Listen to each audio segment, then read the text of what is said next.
चव्हाण साहेबांच्या आणि दादांच्या काळात तो काळच चांगला होता. एक प्रकारची नीतिमत्ता आपल्याला पाहायला मिळत होती. आज काय चाललंय? सर्वसामान्य माणसाचा मला जर विचारलं तर लोकप्रतिनिधींचा विश्वास हळूहळू कमी होत चालला. दुर्दैवाने सांगावंसं वाटतं, वेदना होतात. आणि का होऊ नये? वर्तमानपत्र जर प्रत्येक वेळेस, मी तर वर्तमानपत्र वाचणंच सोडलंय. फ्रंट पेजवरती हा फ्रॉड, बलात्कार, हे काय चाललंय काय मला कळतच नाही. पण त्याचबरोबर तुमची 83-88 जे काही कलम असतात सरकारतले, चौकशी होऊन चालू द्या. पण दोषी आढळले जे लोक आहेत त्यांच्यावर खटले दाखल करण्यात यावे अशी जनतेची मागणी आहे. कारण बारकाईने आपण जर विचार केला तर हे कारखाने, या संस्था या तोट्यात आल्या का? नाव फक्त सहकार, पण त्याचं संपूर्ण ऑपरेशन जर आपण पाहिलं, त्यांचं संपूर्ण कामगिरी जर पाहिली त्या कारखान्याची, तर अक्षरशः स्वतःची खाजगी मालमत्ता असल्यासारखं बहुतांश करून लोक त्या पद्धतीने त्याचं मॅनेजमेंट आपल्याला पाहायला मिळते. प्रॉफिट हा चेअरमन आणि डायरेक्टर बॉडी, आणि मग MD जे असेल. लॉस हा शासनाचा. हा कुठला कायदा आहे? त्या मूडवर लोकांनी अक्षरशः कीड म्हणतो ना, सहकाराला लागलेली कीड आहे. आणि ही कीड जेव्हा लागते ती काय कुठल्या पक्षापुरतं मर्यादित नसते. पक्षपेक्षा हा नंतर जो विचार हा रुजला गेलाय, तो विचार हा नष्ट करणं हे सगळ्यांचं, आपल्या सगळ्यांचं कर्तव्य आहे असं मी समजतो.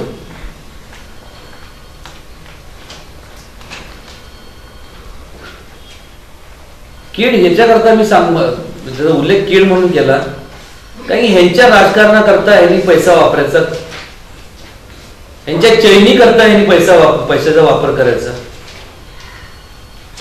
आणि मग मिसलेनियस म्हणजे तर दाखवायचं दुसऱ्या कुठल्या तरी, इथं खर्च तिथं खर्च,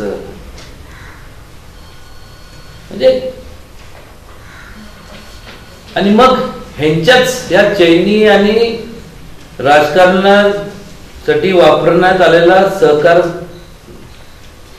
कारखान्याचा किंवा त्या संस्थेचा पैसा, ज्याच्यामुळं ती संस्था अडचणीत येते. मग ह्याच लोकांनी ही किडकिड टोळीच म्हणली पाहिजे. सगळेच जे कोण त्या जबाबदार आहेत ते, कुठलाही पक्ष असू दे.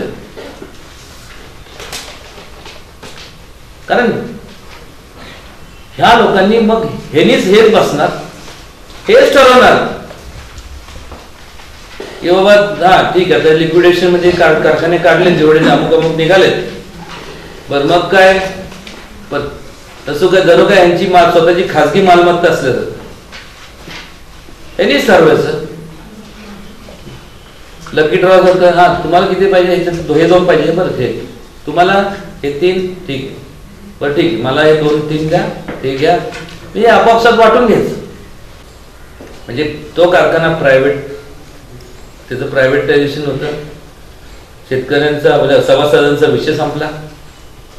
आणि मग काय, असं जर चालत राहिलं तर हीच लोक ठरवणार ना, हीच टोळी, किडकी टोळी, हीच किडकी टोळी काय ठरवणार. कुठला ऊस, चल जबरदस्ती करणार नाही, ते जाणार, ठीक आहे, आम्ही काय जबरदस्ती करत नाही, ज्यांना ऊस द्यायचा आहे, घालायचा आहे, ऊस घाला.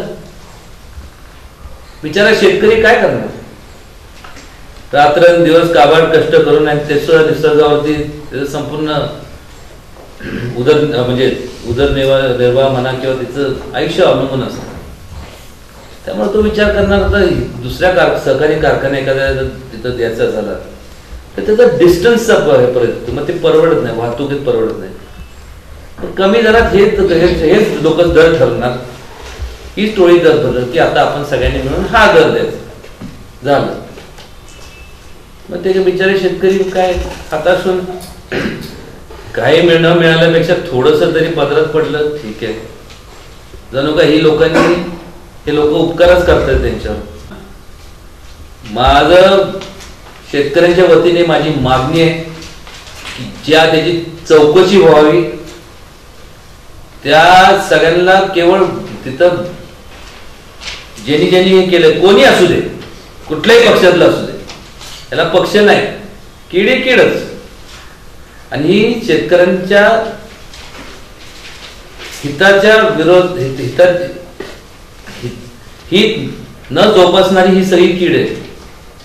आणि माझी तर खरोखर हात जोडून, आता कॅमेरा आहे म्हणून सांगतो, हात जोडून समाजाला विनंती, तुमच्यासारख्या लोकांमुळेच आमच्यासारखे लोकप्रतिनिधी निवडून जातात. तुम्ही जर आम्हाला निवडून देऊ शकता, तुम्ही आम्हाला खाली पण खेचू शकता. हे कधी विसरू नका. कोणी तुमच्यापेक्षा मोठं नाही. राजकीय वाटचाली अडचणीची ठरणार असं नाही.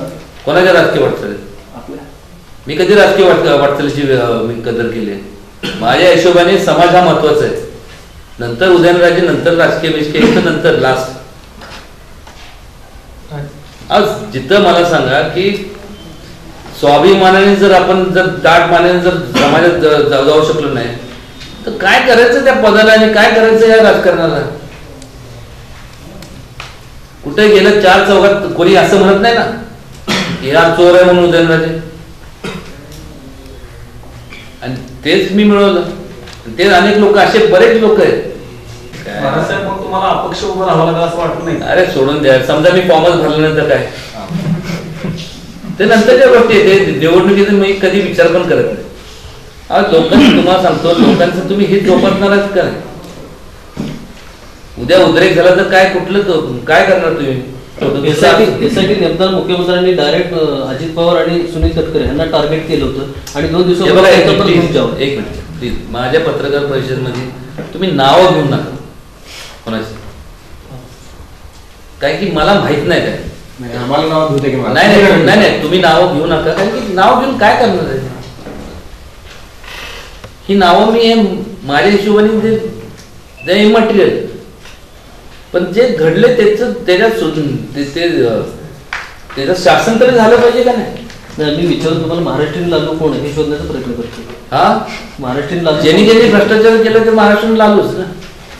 लालूची मन काय माहिती तिथं पहिले, जब तक समोसे में है लालू आलू तब तक बिहार में है लालू.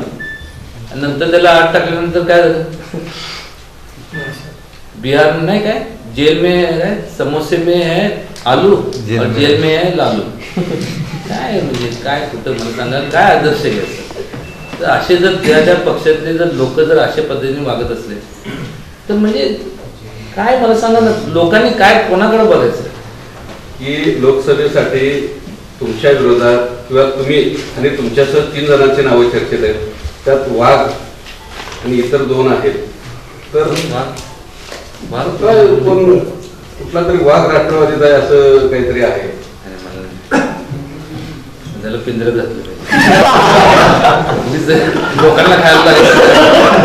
आपल्या इथं पाठवलं व्याकरण तिकडं बफर झोन मध्ये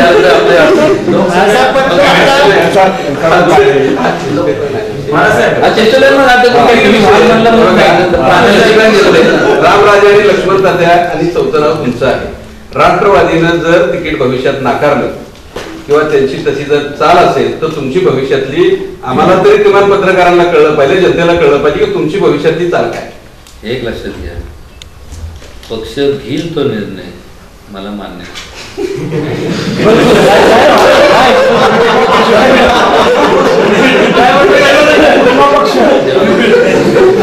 मी जीवाचा किती आट्टापट्टा केला, मला द्या मला द्या. ते लहान मुलं असतात ना, ते पोप्सीची बॉटल असते, ते आपलं ते काहीतरी आपलं मधाचं बोट, कुठलं ते मधाचं बोट करून चाकवाती काय गाणं, तसं आपल्याला मधाचं बोट करून चाकवायला येत नाही, मला ते पण माहिती. मुंडे तुमचे मित्र आहेत, हे काय त्यांच्याकडून जास्त ऑफर होती कुठल्या तुम्हाला. पक्षाला काय निर्णय घ्यायचा आहे ते त्यांचा वैयक्तिक प्रश्न आहे.